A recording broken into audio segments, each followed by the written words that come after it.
I want to welcome all of you, and I want to particularly thank our special guest, Dr. Maguire, who is with us today, who gave us a bunch of treasures that are part of the archives, our archives, and will benefit not only our student population, our faculty, staff, but the Haitian community at large. I thank you very much for gracing us with your presence and for giving us these amazing, amazing pieces that are part of the archive. So I want to welcome all of you and say thank you for being here.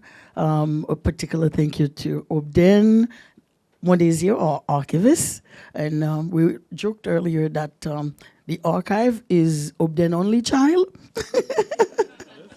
So, and he's a great, great, great caretaker, a great parent. So we're happy that this archive is in his hand and it's growing. As you can tell, when him and I dream together, we hope that this whole space will become the archival space in the future because our collections are growing. So happy to have you here. Delighted really for your presence. I know it's cold in New York, but you know that's New York. And turning over the microphone to you.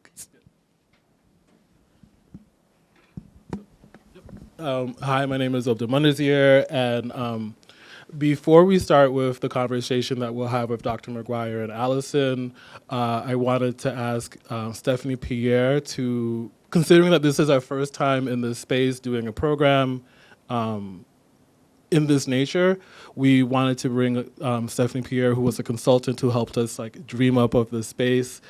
For those of you who came when we first started, it looked very different.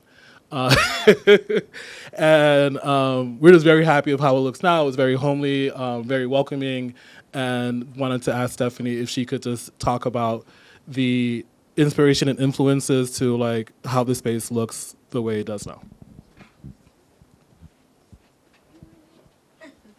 Thank you. Good morning. It's a pleasure to be here, and I'm so excited to see the room in use. My name is Stephanie Pierre. I'm a creative placemaker, storyteller based in East Flatbush. I have founded the Melanin Project, which is my creative placemaking consultancy. And we use arts and culture to bring revitalization to neighborhoods, reimagine underutilized spaces. And the organizations that I typically help are CBOs, community-based organizations, public-private entities, just looking to bring some revitalization to a neighborhood. This was a really awesome project because we wanted to be able to, I got a chance to work with a very talented interiors decorator who is based in St. Vincent and the Grenadines, but who translates style just very well. And our inspiration was the Grand Olafson Hotel in Haiti, which was tragically burned down earlier this year. But in function and feel, we wanted to bring that to this space because the archives is a place where researchers, people who are curious about history, whether to preserve it, tell it, leave their own mark. This is where they congregate. This is where they learn. And the same can be said for the Grand Olafson Hotel and its history. So we wanted to be able in function to give folks a comfortable space for them to connect, for us to do things, really hip things like this with style, right? So we wanted to bring in a lot of wood elements, a lot of natural tones. And you're only seeing the redesign at this stage. We are going to continue with some more touches in January. So that should be really, really cool. So stay very close to the archives because it will transform again. But we definitely wanted for it to feel a little bit more homey. So we'll see a little bit more wood. We took some bold color choices on some of the cabinetry, and you'll see some more after January's done. But it was a pleasure, and I'm really excited for folks to see how, where their items will live. This is not a stale, cold place upstairs. If it felt like that in the beginning, it is no longer that, and so I'm very, very proud to have been a part of redesigning this. So thank you.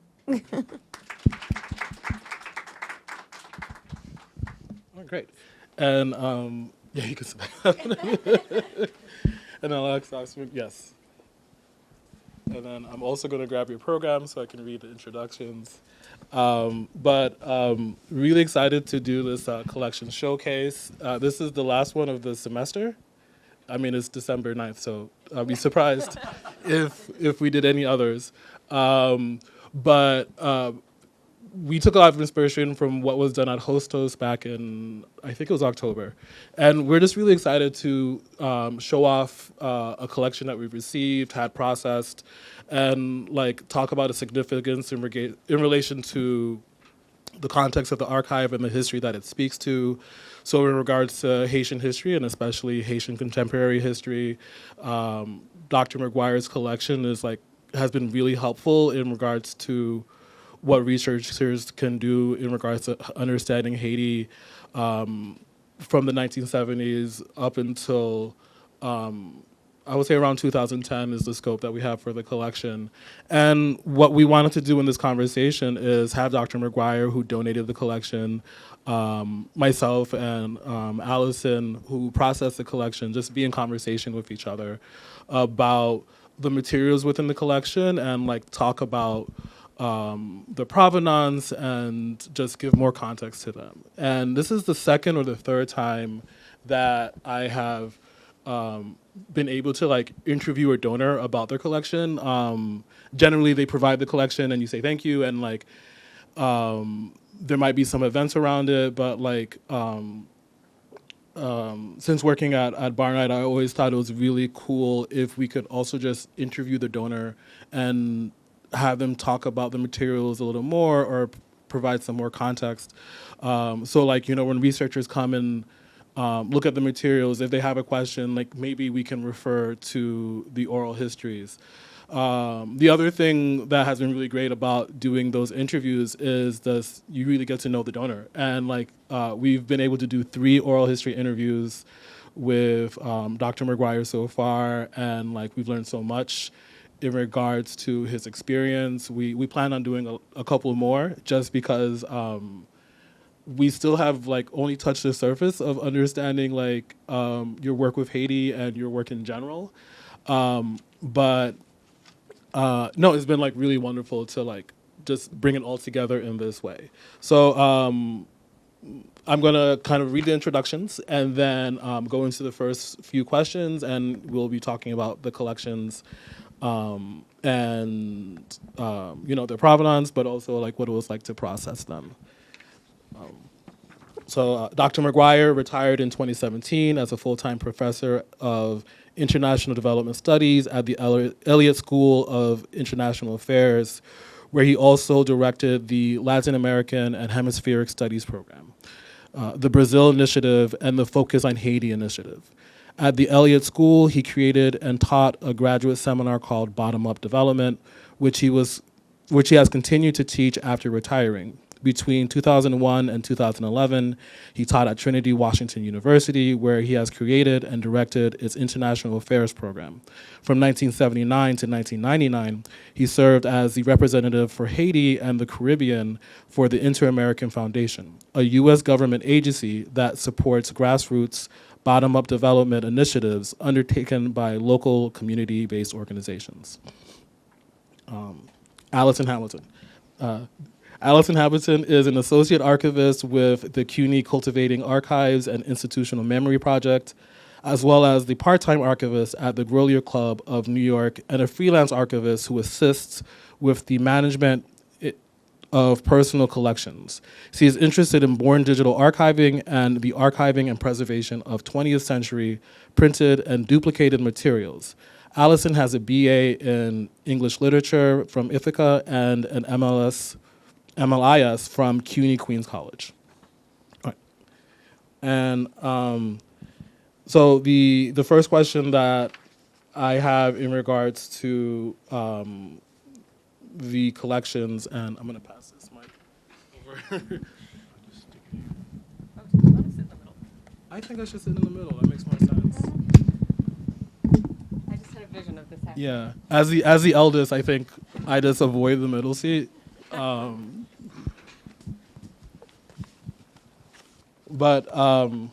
Yeah, so in regards to the opening remarks I wanted folks to provide, Dr. Maguire or Dr. Bob, what first drew you into Haiti in 1974, and what moment made you realize that this would become the core of your life's work?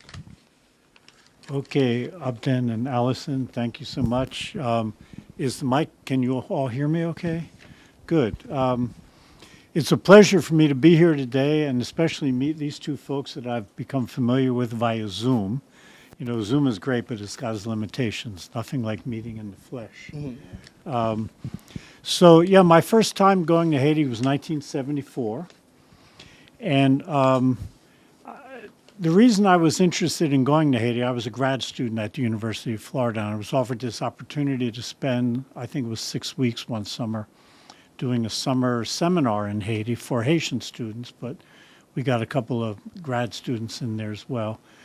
I had been in the Peace Corps in Dominica in the British Commonwealth Caribbean, and I got to know the Commonwealth Caribbean very well, and I thought, wow, I should just take this opportunity to get to know Haiti, which is a very different part of the Caribbean. So I was quite anxious to go. And I did keep a diary, and I've written up that diary of my impressions back then, and now kind of in retrospect, trying to add to it. But I'm going to tell a quick little story about how Haiti became, why I was destined in a sense to get involved with Haiti. And it's particularly relevant now, given the fact that Haiti has once again made it into soccer's World Cup. Because when I arrived in Haiti in July 1974, unbeknownst to me, you know, I'm a baseball guy. I know nothing about football, soccer. But I arrived in Haiti on a Saturday evening, and that Sunday morning, I got up early to walk around Paco area of Port-au-Prince where I was staying. And it was, you know, maybe 9 o'clock on a Sunday morning, and I was quite surprised because I didn't see a single person anywhere where I was walking. And suddenly, out of nowhere, there was this huge cheer that came out of the city, a cheer. And I said, what? This is really an unbelievable place. Like, what's going on here? Well, I subsequently learned that that was the exact time when Haiti was playing Italy in the World Cup in 1974, and the cheer I heard was when Haiti scored the first goal of the match. And just all of Port-au-Prince was listening to their radios and went bananas. So I told this story once to René Préval, the former president of Haiti, the late René Préval. And he loved the story so much that he made me tell it on other occasions to other people. And he said to me, that was destiny calling you to be engaged in Haiti. So I guess that's, you know, kind of what brought me into Haiti. But on a more serious note, not in 1974, my first visit, but subsequent to that, when I started going there under the auspices of the Inter-American Foundation, I met so many impressive Haitian priests who were involved in social change and economic development and cooperative development.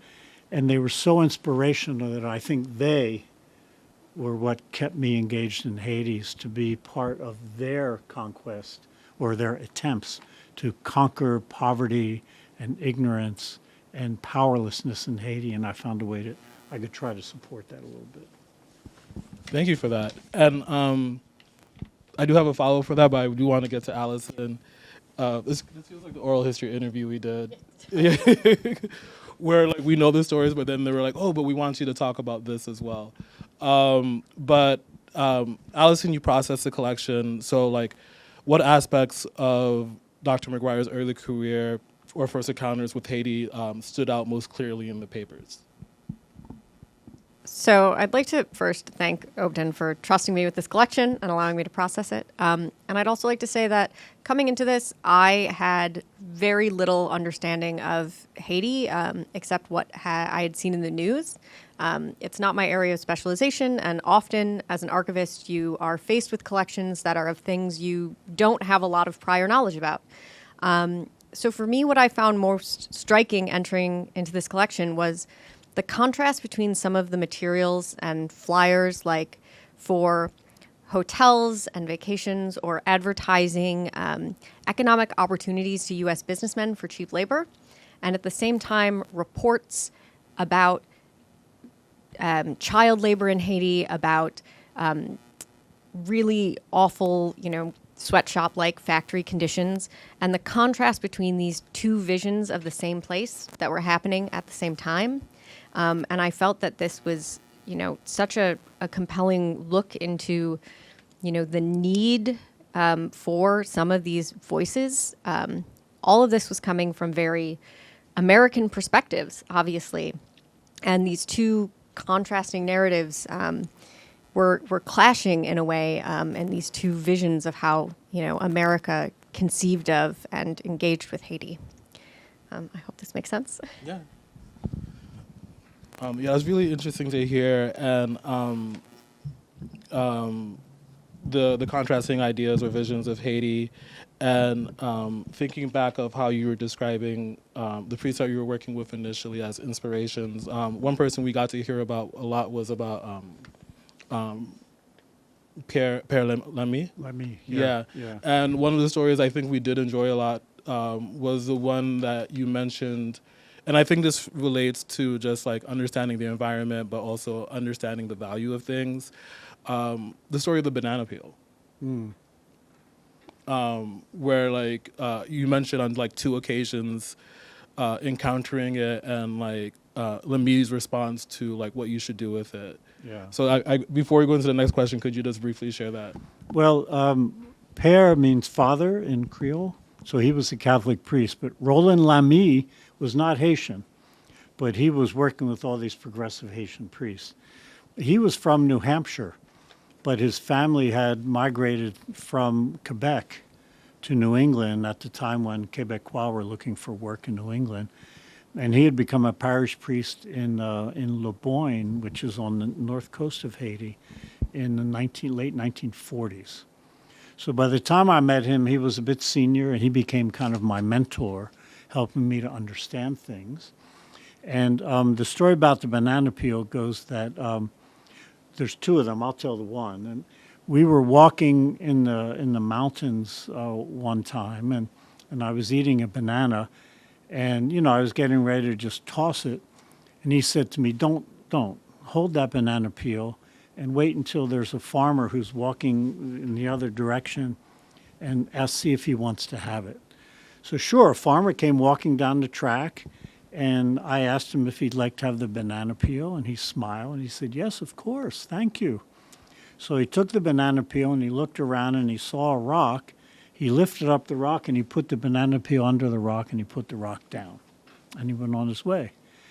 So I said to Lamy, what's that all about? Explain this to me. And he said, "Oh, it's very simple." He said, that farmer has a pig at home, and when he's coming home this afternoon from the field, he'll remember which rock he put that banana peel under. He'll take the banana peel, take it home, and give it to his pig. So, it taught me a lot, stories like that about Haiti and about cultural practice and about environment and the lack of waste. There was never a waste or trash problem in Haiti because things got really used as much as possible and reused also. And I think that allows me to get into this next question where, your 20 years with the Inter-American Foundation started in 1979. And what do the documents in the collection reveal about the challenges of doing grassroots development in Haiti during that time? Yeah, I hopefully the documents would help people to understand that, in the late 70s, 80s, this was a time of authoritarian rule in Haiti, the Duvalier dictatorship. And these priests that I was working with were using the teachings of the Brazilian writer Paulo Freire to espouse an idea that poor people were people and didn't have to be dependent and inferior and hold their heads down, but walk with pride, walk with determination and dignity, and advance their lives on earth.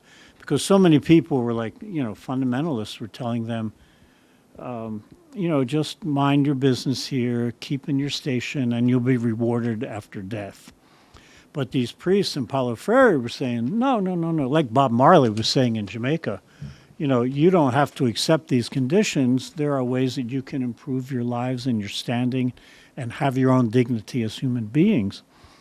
So they're trying to do this under an authoritarian dictatorship, and it was very difficult because the spies of the dictatorship were everywhere, and people were supposed to keep their place and not make waves. So supporting grassroots development then was a tentative and sensitive thing. You had to be very careful. They had to be very careful. And I think I mentioned this, that I developed in my mind this analogy of a metaphor of a wagon wheel, where like the hub of the wagon was the dictatorship, and the spokes going out to the perimeter of the wheel, which was the border of the country, were like those angles of control and surveillance from the regime. And yet in between the spokes, there were empty spaces, and that's where things could be done. So working with people on literacy, working with people on trying to start savings clubs, on trying to understand how their society was structured. And this is what they were doing, and this is what I was trying to support up until when the dictatorship crumbled in 1986. And then immediately we saw the results of this work, where people were able to stand up and try to move forward and really improve their lives in what they hoped would be a bigger space without that authoritarianism. Thank you. And then, Allison, in regards to arranging the collection, did you notice patterns in how Haitian political events or community movements were documented across that same time period? A lot of what I noticed was a relationship between the U.S. and Haiti in terms of money and migration, where in these same periods you had a lot of documentation about, especially in this period into the 1990s and into the 2000s, of these growing Haitian diaspora populations in the U.S. at the same time as there was documentation about conditions and improvements in Haiti happening because of money coming from the U.S. into Haiti. So I thought what was really interesting to me was the way that these two countries seemed very intertwined, and how the communities and resources and understandings were traveling between them in both directions. I also thought there was, a very interesting collection of mostly Washington Post political cartoons that you had collected that I felt really kind of highlighted this relationship and like how these countries see each other. Yeah, those political cartoons are classic because they were mostly from the period of 91 to 98, 99. And a lot of them were about migration. Well, I can remember one of the cartoons, there's a State Department official walking on the beach of Haiti, and this is when the Bush administration, the H.W. Bush administration, was returning Haitians to Haiti. And when the country was literally on fire, as many of the reports were noticing, and the repression and so on. And the State Department official was walking on the beach with a handheld radio at the time. And in the background, there's like people with weapons and rifles and making people, abusing people. And the official is saying, yes, no problem here, so you can send them back, everything is fine. And I was thinking about that cartoon just the other day when I see the headlines in the Miami Herald about Kristi Noem, the Secretary of DHS, saying, everything is fine in Haiti. We can repatriate 500,000 people starting on February 3rd, 2026. You know, it's plus ça change, plus c'est la même chose, huh? So. Yeah, I mean, to roughly translate that, like some things stay the same. Yeah. Yeah. Or as Yogi Berra said, it's deja vu all over again. Yes. Yeah, and thank you for mentioning like those political cartoons. That's really interesting to hear about. And another part of the collection I'm excited about, and I think I mentioned earlier, is a lot of the recordings from like CNN and from like public broadcast of like you being interviewed on C-SPAN and things of that nature that help us to understand the contemporary history that's happening in Haiti, just to see those programs in those moments. But one thing I did want to ask about was we have the human rights and the FRAP files. And the FRAP series contains CIA and DOD documents, legal filings, and evidence from key human rights cases. So could you first provide context to who FRAP is and why you thought preserving those materials were important? Sure. Okay.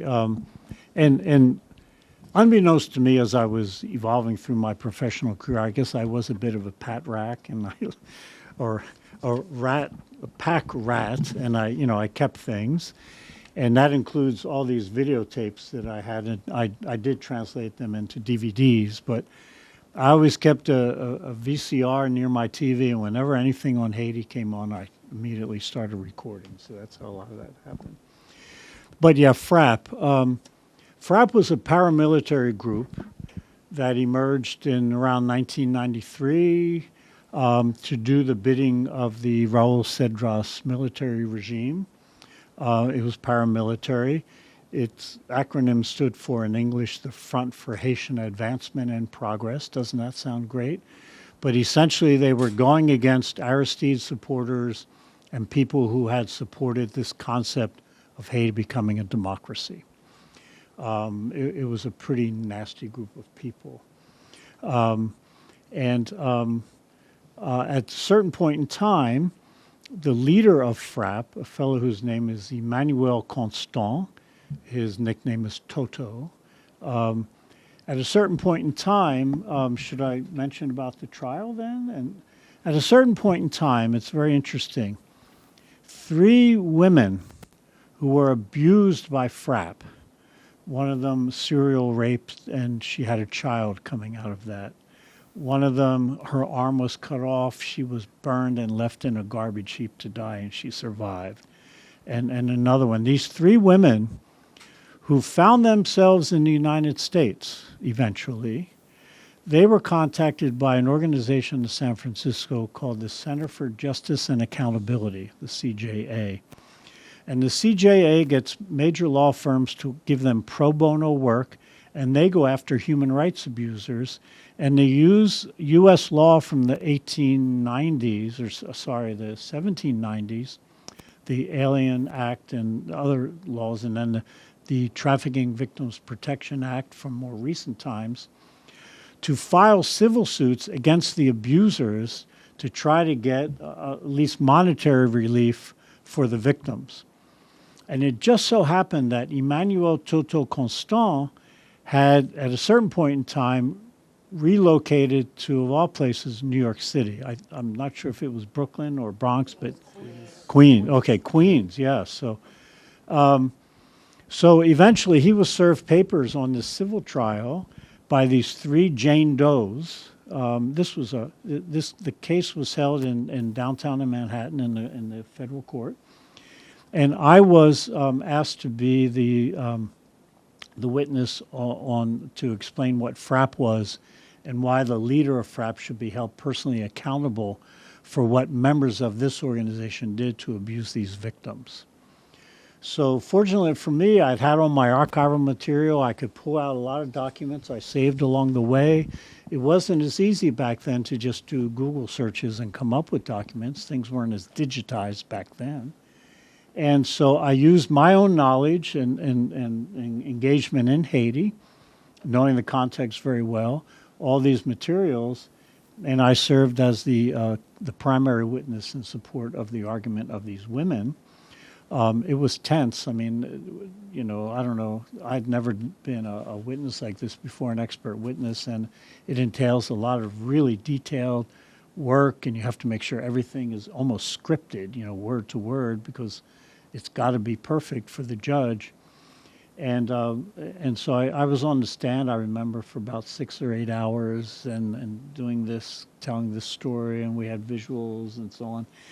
To make a long story short, in the end, the judge found Toto Constant guilty in a criminal case of various acts of torture and abuse. and he was levied a fine of $19 million that he owed these victims. Of course, they didn't get anything from it except whatever resources could be extracted from him that he had. And he was trying to move resources into Canada as this trial was going on to hide them. But it's interesting, from the women's point of view, we had a dinner after the end of the trial, and one of them came dressed all in red. And red, of course, in voodoo practice is as far as I understand, I'm not an expert in voodoo, but red was success, triumph, victory. And I asked her at the dinner, because I had not been able to meet the victims. As the expert witness, there was a wall built between me and them so that they couldn't say I was being prompted by them or something like that. My independent testimony would not be compromised. And she said she wore that dress because it was a triumph for them simply to be able to appear before a judge, a real judge, and tell their story, that they had felt that brought them a sense of justice. So, Toto Constant got his punishment, but they felt that they were exonerated, they were made into people, their dignity was restored.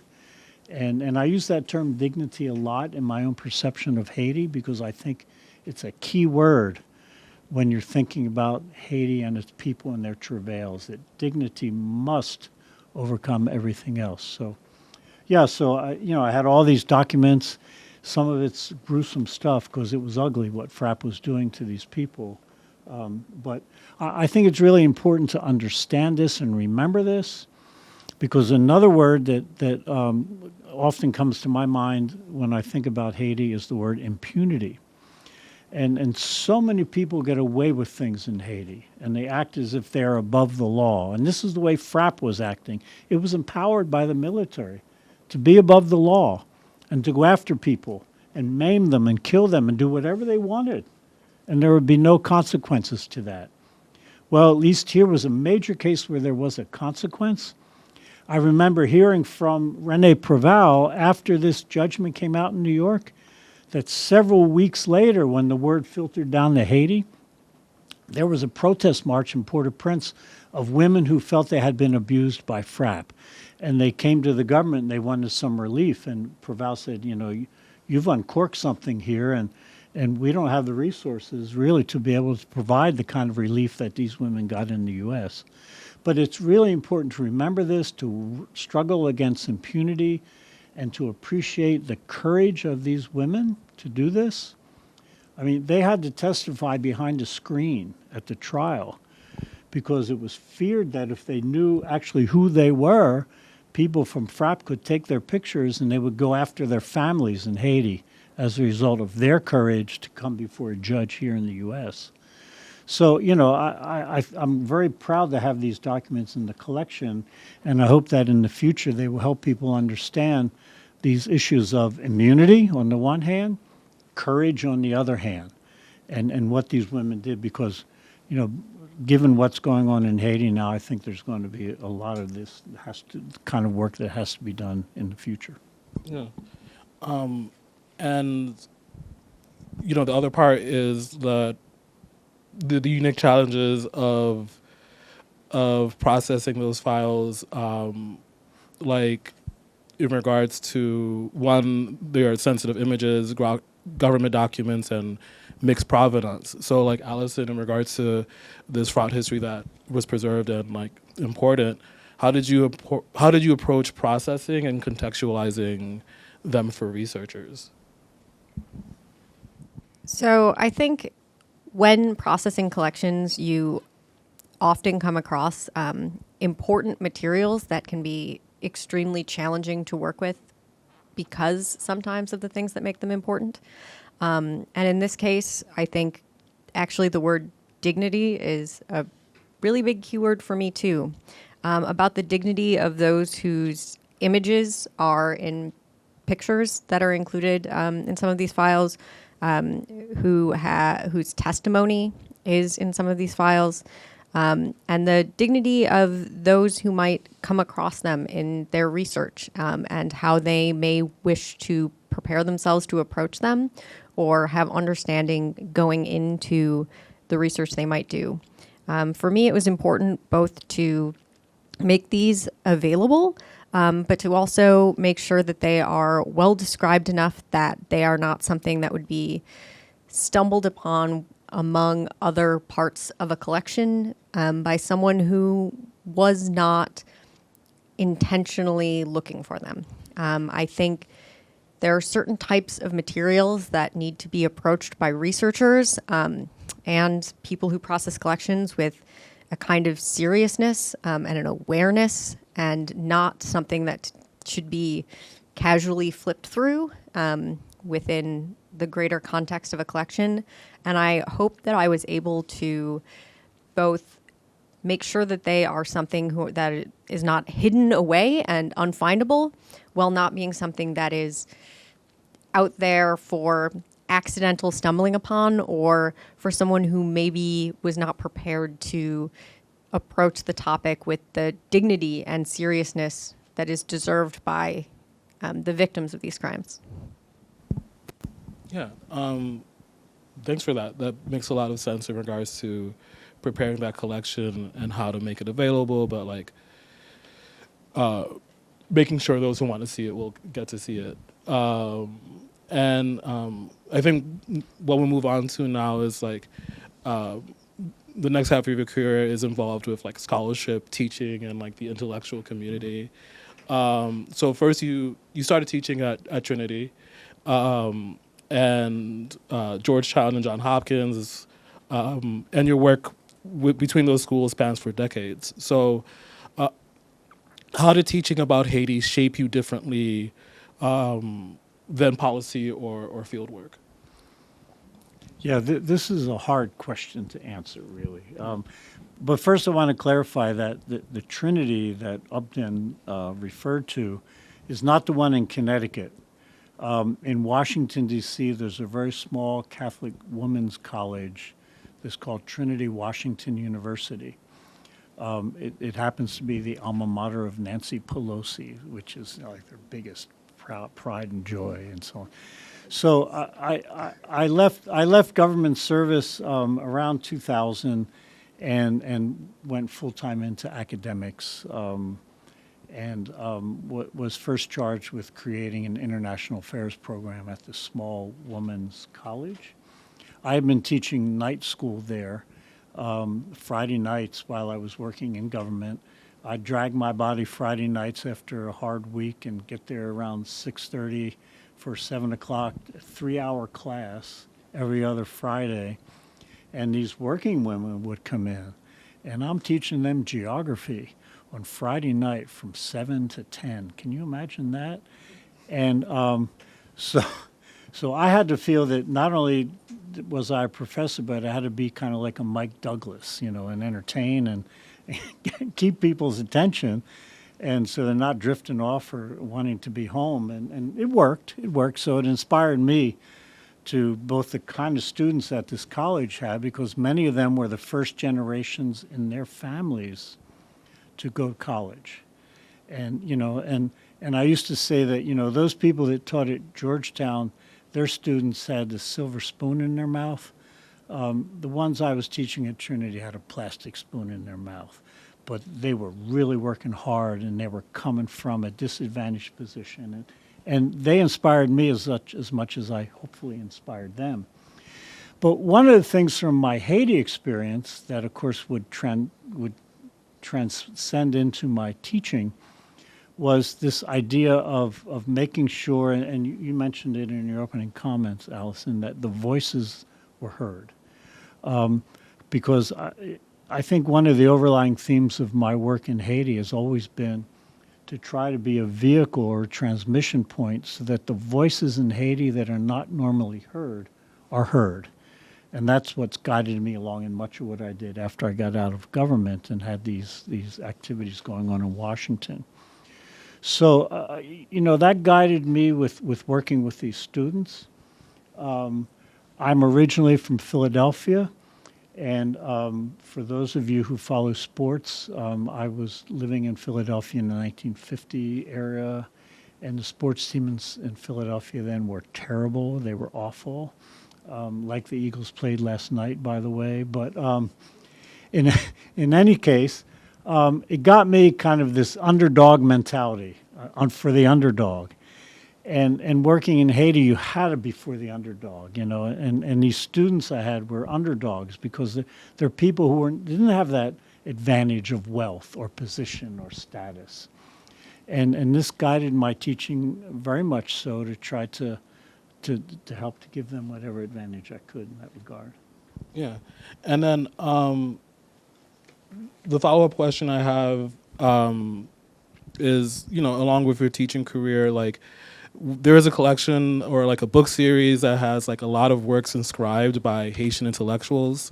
So could you reflect on your relationships with them or any exchanges that shaped your scholarship? So some of the folks that I took note of there's a book called The Economist by Georges Brunet. There's Christian Giraud, who wrote, this is in Spanish, El Comercio del Café en Haiti and La République Haïtienne. I said that with a French accent. And the third one I took note of was Ernst Bernardin, who wrote L'Enclume. Yeah. So, you know, even though I was working hands-on grassroots, I always had in the back of my mind that I was some kind of academic, you know, because I had a PhD in geography. But I was never really big on theory. I was much more an applied type person. And I think I got that from my Peace Corps background. But I did enjoy meeting some of the intellectuals in Haiti, although many of them I found a bit too distant in their thinking for my applied orientation. But we would exchange ideas, and I would often walk away with a book. And, you know, it was always an honor and a privilege to get to know some of those folks. But I must say that the people I worked with most were people who were taking their education and putting it in an applied way in Haiti. So, like, just a couple of names on that. You may recognize the name of Claudette Worley. She served as Prime Minister of Haiti at one point. But earlier in her career, she was very much a hands-on community organizer working in the grassroots. And so she had her own education, but she was applying it. There was another fellow I worked with for years, passed away recently, named Bernard Etziard, a sociologist who was educated in Germany, came back to Haiti, and very much got involved. He and I were like, I don't know, like we were like two buddies. We were partners. I don't know if what's this, Hutch and Starsky or something Starsky like and that. Hutch. Starsky and Hutch, something like that, you know. And we traveled around Haiti together, and you know, I learned from him, and he learned from me, and he was a sociologist, but he was applying his work all the time. These were the kind of people I was really drawn to. But the underpinning of the intellectuals and the theorists was often very helpful to put things within the broader context. And then, you know, Allison, you processed that series. So as you like encounter these inscribed books, for you, what did they suggest about Bob's role in Haitian scholarly and activist networks? So I don't know about Dr. Maguire's role specifically, but what I found very interesting about these books was twofold. One was that it was a very multinational and multilinguistic kind of scholarship. There were people writing in Spanish, in French, in English, people in the U.S., in Haiti, in the Dominican Republic, in Montreal, all, you know, part of this community. It was not one located in a single location. The other thing I found very interesting, and I think draws back to some of the things that we spoke about while doing oral histories, is that a lot of the creative and artistic work was being done in Creole, and a lot of the academic work was being done in French. And there was this very big divide between the language that was used for things that were considered serious and rigorous and academic, and the language being used for things that were considered emotional and artistic and cultural. And it seemed like a very, I don't know, rich divide to me. That's absolutely true. Yeah.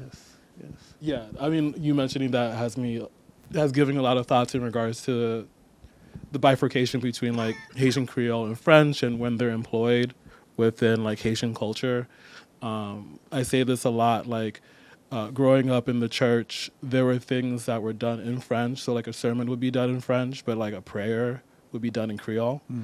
So there are a lot of like socioeconomic reasons for that. And one thing that I think shows in the oral history versus like in the collection is like a lot of our discussion in regards to language and like how you find language really important, and the time you took to like learn French, which, you know, you have funny stories about, I think, Montreal and trying to learn, and being a German tourist, and then like learning Creole in Haiti and being able to engage with community members, just because like you mentioned how Inter-American eventually does a lot of its programming or facilitation within Creole. Yes. Okay, so just elaborate a little bit on. I went to McGill University for my PhD, and I had a teaching fellowship there, and I found out the day I arrived that my students would be allowed to turn in their written work in French. And I knew nothing about French. So I went and did a crash course learning French so I could grade these papers. Most of them were in English, but a few were in French. And but it was very hard to learn French in Montreal as an American, because even at that time, and this was the time when Quebec was electing René Lévesque, and it was very progressivist, French, Québécois, nationalist, and so on. In Montreal, when I was trying to speak French, and I'd go into a shop, and using my halting, beginner's French to order something, the shopkeepers would always flip to English. So I could not practice my French. So I came up with this little scheme where I had someone teach me some rudimentary German, and I would walk into the shop, I'd try my French, they'd speak to me in English, and I'd speak back to them in German that I didn't know what they were saying. So we had to speak French, So, but another little story about language that I just want to share with you, because it will lead us maybe to Mission Alpha. One of the things that I'm most proud of in my work in the Inter-American Foundation was that I was able to get through a major grant to support the Catholic Church literacy program in Haiti. This was in the mid-1980s. Duvalier was still in. Progressive priests were saying we had to do literacy. The bishops were saying, not so much. It was like labor management dynamics there within the church. But eventually the progressive priests won out, and they started this program called Mission Alpha. Everything was in Creole. But it was more than a literacy program. It was an awareness program. And some of these two panels here, for example, have parables and lessons about that. And that's part of my collection, a whole series of these things.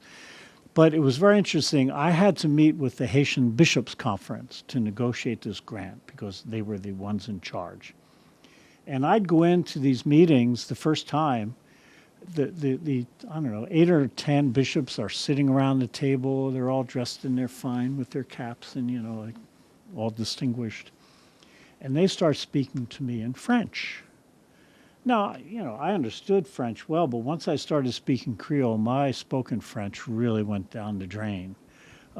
Creole kind of took over in my cognitive world. So they're speaking French, and then it's my turn to speak, and they're all sitting there, I'm the bishop, So I decide, I say to them, Excellence, I'm sorry, but we're in Haiti, and I speak Creole, so I'm going to speak Creole to you. I think this meeting should be in Creole. And it was so funny, because the bishops were all sitting there, and as soon as I said that, they kind of went, okay, sure, why not? So we could have a much better conversation in Creole than pretending we had to have airs and speak in French. And this was always a story I kept in mind, and I think it's absolutely true, this dichotomy that you saw. Yeah, and that Mission Alpha is a really large part of the visual series or the posters that we have in that one series where it explains what Mission Alpha is like visually, and in your story you mentioned why. Well, could you describe Mission Alpha a little more, like what it was and like when did it start? And I think earlier we had a lot of conversations about like the challenges to like hierarchy that especially these two panels kind of provide. Okay, well, yeah, I mean, at one point, I forget which pope it was, but a pope came to visit Duvalier in Haiti, and it was a big deal in Haiti because Duvalier very rarely, if ever, got dignitaries from outside the country to visit him. And I knew from Claudette Worley, who I mentioned earlier, and she was working with Caritas at the time, I knew that there had been this big struggle within the Haitian Catholic Church to get to the advance team of the Pope to try to organize his visit. He wasn't staying overnight. He landed at the airport. He did a mass at the airport. He did a talk. Jean-Claude Duvalier with his wife Michelle were there and so on. And during his homily, the Pope turned to the Duvaliers and he said, things in this country must change. And for the Pope to say that, that was like this revelation that, the Pope is telling Duvalier he has to change something. And Duvalier kind of looked up and smiled and so on. I mean, the joke that went around afterward is Duvalier went to his cabinet and he said to his cabinet, the Pope said things have to change. We don't want to change things. What can we change? And one of his ministers raised his hand and he said, Excellence, I know what we can change. Let's change the time. And this was the joke about how Haiti got daylight savings time. This was the change that they were. But the church took this a lot more seriously, and the progressive priests and nuns and lay people were lobbying the bishops to say, let's do a national literacy program, and let's do it in Creole. And the bishops reluctantly agreed because the Pope said things must change. And they said, okay, this is how we'll respond to that. So Mission Alpha began. This was a time within our hemisphere. The Sandinistas were doing national literacy programs in Nicaragua with great effect. And so Mission Alpha took off, and a lot of progressive Haitian activists got engaged in the program. This is where I met, for example, a woman named Michelle Pierre-Louis, who was a very young animatrice or teacher in this literacy program. For the past number of years, she's been running the George Soros-funded foundation in Haiti. She became prime minister at a certain time in Haiti, an incredible person, but she got her upbringing, as many others did, in this Mission Alpha. The long story is that Mission Alpha was very successful in its early stages, but the bishops were frightened because the bishops essentially wanted people to learn Creole so they could read the Bible. The progressive priests were teaching Creole so that people could understand their place in society, challenge it, and try to change their relationships with the society by being literate. So at a certain point, the bishops started to pull the plug on the program, and they started actually de-emphasizing Creole and re-emphasizing French. And at this point, I, as a funder, could no longer continue to support the program. We had to pull the plug, and the program died a death several years after it was established. But it had set the precedent of the validity and importance of Creole, and a lot of people in Haiti became literate in Creole due to that program. So it was, in that respect, it was a success. And it was like, the log that broke the dam in a way. And Creole became legitimized after that. It became a recognized national language. Back then it wasn't, so that was that story. Yeah. And then I want to go to Allison before we talk about the painting or the huge textile.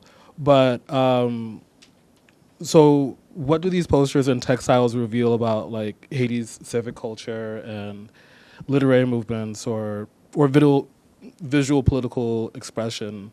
And also, like, how did you approach preserving such a diverse set of materials? So I'm going to answer this question backwards because I think the first part will lead into our next topic of conversation.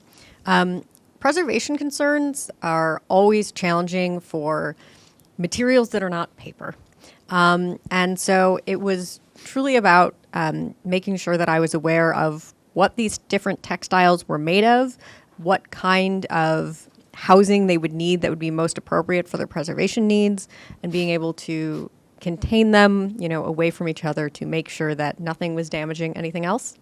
One unique kind of preservation concern was with some of these Mission Alpha posters. They are prepared kind of uniquely in that they are paper wrapped in this plastic sheeting and stapled.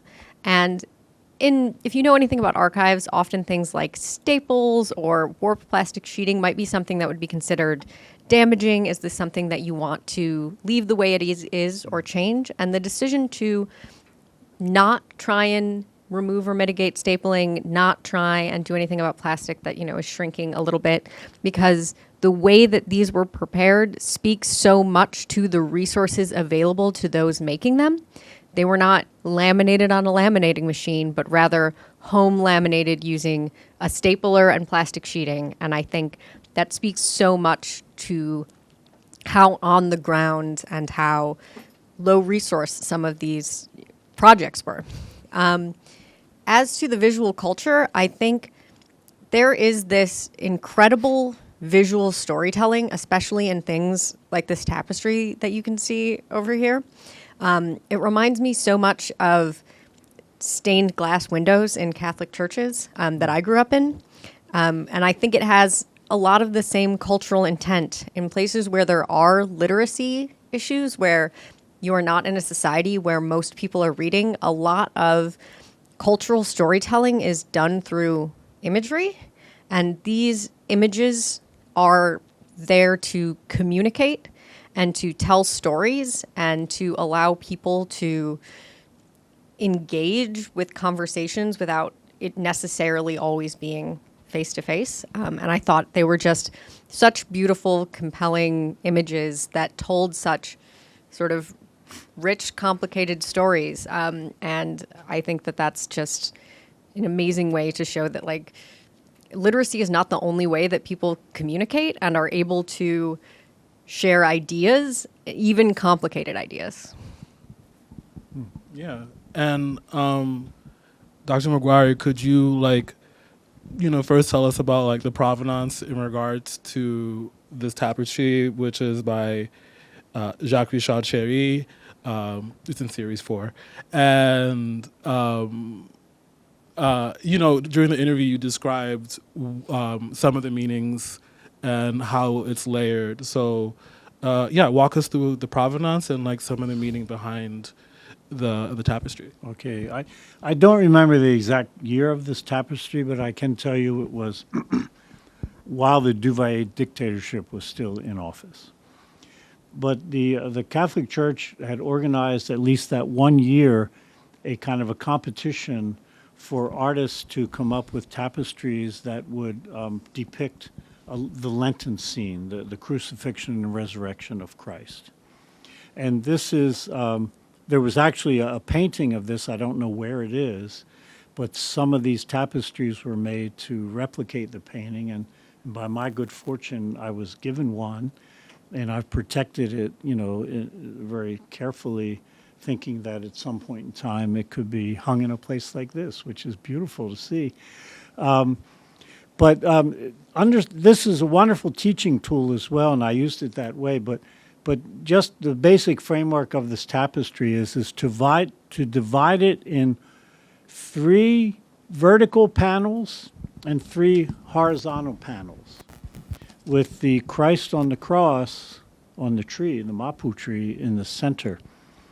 The 3 horizontal panels on the bottom indicate the suffering and of Haiti's people, from the military, people trying to leave on boats and being shipwrecked and swamped and that sort of thing, the tribulations.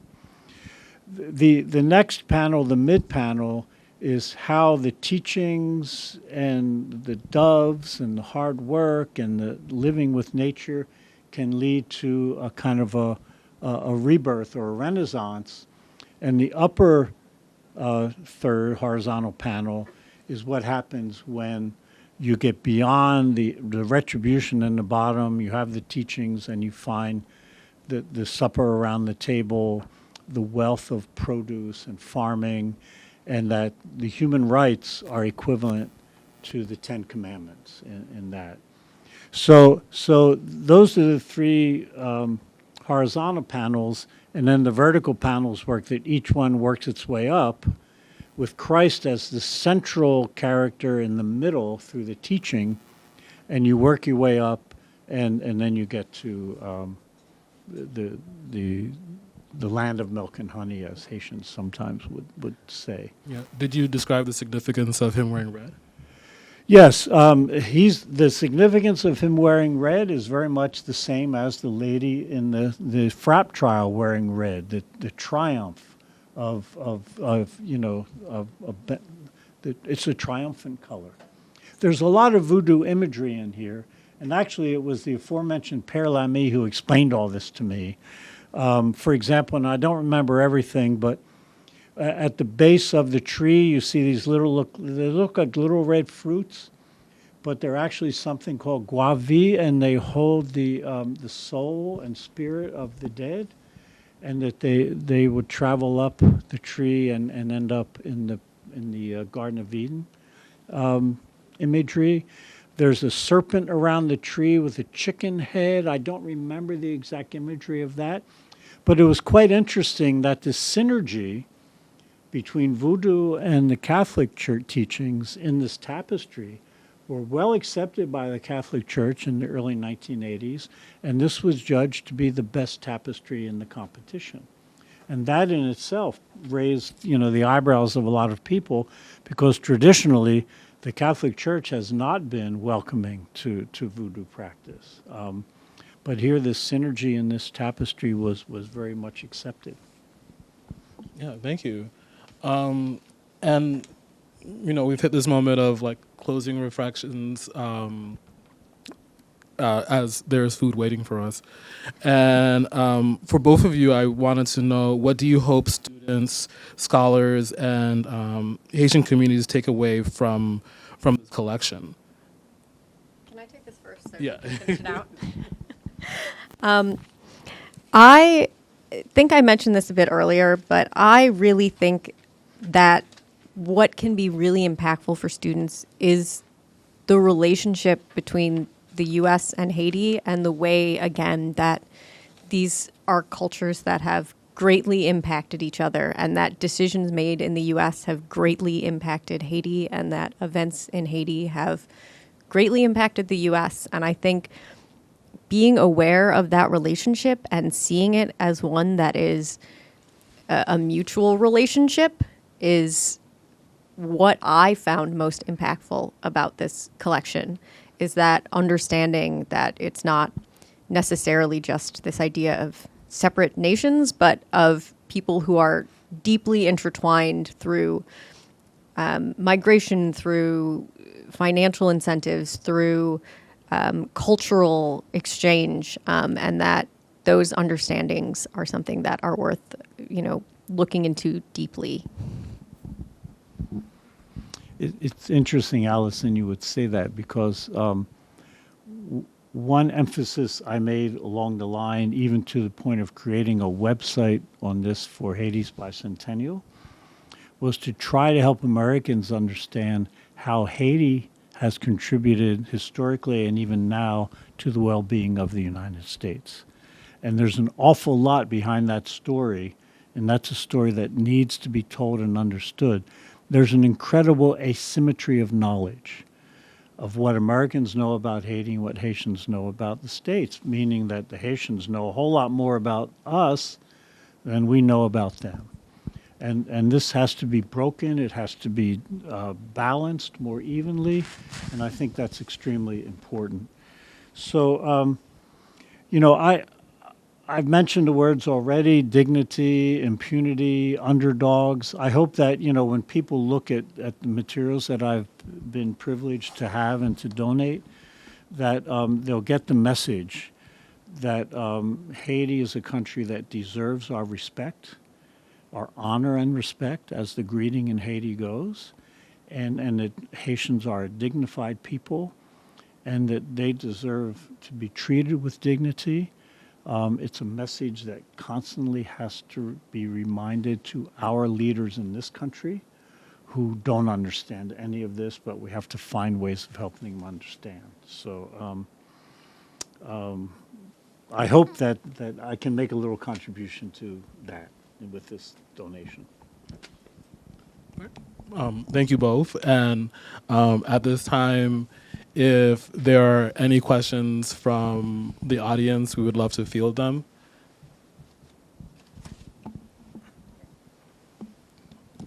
Tequila? Let's talk what you're calling a tapestry. What is the actual process of that piece of art? Was it originally a painting that got transferred? Do you know anything about the process? I mean, Yeah. How or why do you call it a tapestry? Is my question. Well, I mean, I call it a tapestry because it's on textile. But it was originally, as far as I remember, an actual painting. Of this size. I don't know if it was of this size. I never saw the original. But I was provided this by one of my Catholic Church associates, and then got the story, and so that's about all I know. And I don't know if the original painting still exists. I mean, one of the things I feel cherished in the sense that I was able to maintain this, the Mission Alpha. These Mission Alpha teaching materials are all done by hand. So there are people making, copies of this material by hand that the teachers could take out with them. I'm sure that very little of that has survived 40 years. So the fact that I was fortunate enough to have been given copies and put in an attic and let dust settle over them for time and then dust them off and send them here, it's, I think it's an important contribution to understand some of these efforts and what they mean. I'm interested in how your training and disciplinary orientation as a geographer impacted all of the work that you did. How did that interweave? Yeah, I mean, I'm usually the only geographer in the crowd. I don't know, maybe for some of you, I'm the first geographer you've met. But the reason I studied geography and what I like about it and the way I could apply it to my work is that it's not a narrow niche topic. Geography tries to encompass man, land, space relationships. So to understand a space, you have to understand its economy, its politics, its culture, and so on. And you have to see the way they all work together. And I think that was always very helpful to me in understanding how things work. It's not just the economy. It's not just the politics or governance. It's not just culture. It's all these things woven together in the way people live and the way they relate to the space they occupy and the way they relate to others who occupy that space with them. And so when I tried to understand the power dynamics in Haiti of society, the hierarchical structure of the society, geography helped me to understand that, I think, more fully than if I had just looked at it, let's say, from a perspective of political science or governance.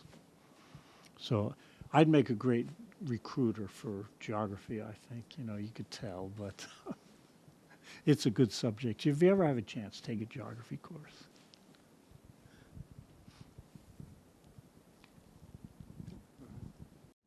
I recently started a process, your accrual that you donated over the summer, and you have a huge digital slide collection that you spoke a little about.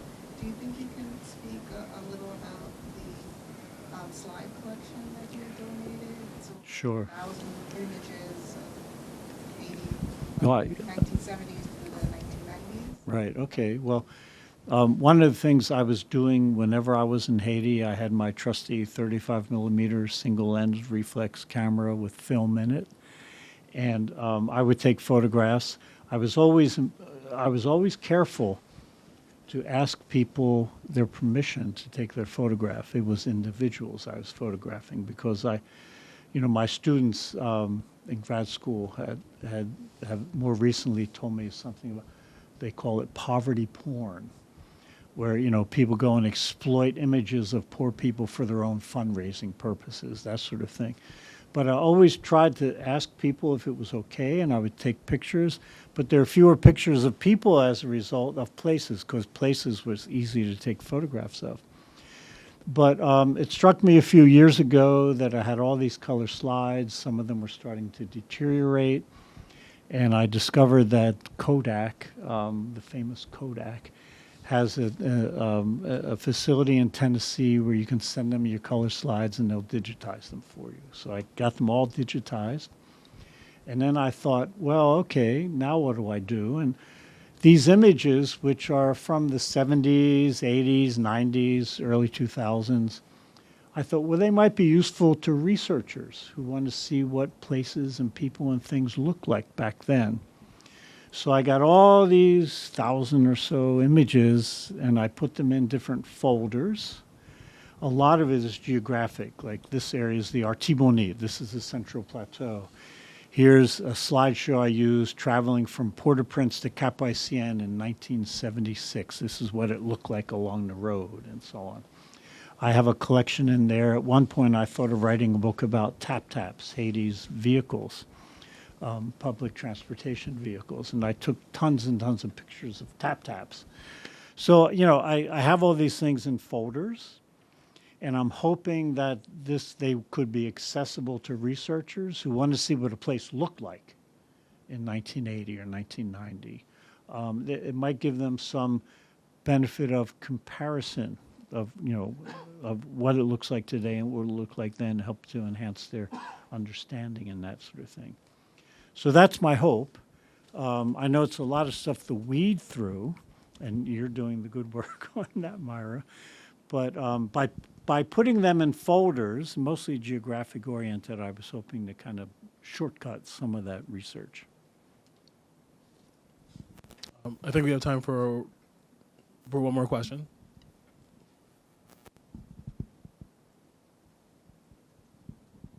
Okay. If we don't have any more questions, je voulais connaître, est-ce que vous avez dit un proverbe ou même un pile pour moun?